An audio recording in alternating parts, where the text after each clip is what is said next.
Yusuf Aleyhisselamın əhvalatında Allah Teala rəhmətinin, məğfirətinin nə qədər əzəmətli olduğunu deyir orada. Çox da ona fikir verən yoxdur. Allah Teala o qardaşları bağışladı. Körpə qardaşlarını aparıb öldürmək istədilər. İndi öldürmək istədilər, təxminən öldürdülər də. Körpə uşağı at quyuya səhrada. O vaxtda səhra belə deyil ki, bir dənə avtomobil gəlib keçsin. Öldürmək istəyirdilər ki, bir dənə qardaşı dedi ki, onu öldürməyin, quyuya atın. Hətta o özü də quyuya atın, yəni nə? Özü ölsün geçsin də orada.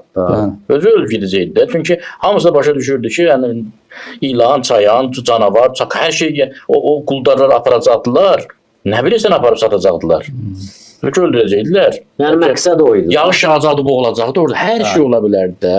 Yaqub Əleyhisselamın gözündən itirmək. Sonra da riyakarlıq eləmək. Yəni Peyğəmbəri aldatmağa səy göstərmək filan. Ən böyük cinayət. Nəbana ləfi zəlalin mubin. Atamız azıb. Məsələn, atıya ki, Allah, dünya, axirət bu qədər hörmət qaildir. Özdə Peyğəmbər olsa. Özdə Peyğəmbər. Özdə bir var. Məsələn, kiminsə Peyğəmbərliyində şəkki şübhəsi ola, bunlar ki 100% bilirlər Allahın Peyğəmbəri. Hacı Mehrabın sözü olmasın, Seyid Peyğəmbər xeylaqları da hamısı. Peyğəmbər balaları da hamısı. Hamısı da özü bilirlər ha, məsələn. İndi ola bilər, məsələn də Nuhun oğlu məsələn. O bəyən bilmirdi Nuh Peyğəmbərdir.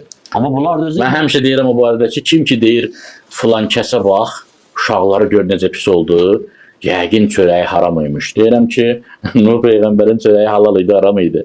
Kəbini düz idi, düz deyildi. Tərbiyəsi Nuh Peyğəmbərdən yaxşı tərbiyə verən var idi. Şeyxül Ənbiya idi. Amma olmayan da olmur da. Yəni o bəzi səbəblər var ki, yəni o tək ona bağlı deyil. Bəli, haramdır, tərbiyədir, bunların hamısının rolu var. Rolu var. Rolu var. Amma əsas rolu insan iradəsi olur.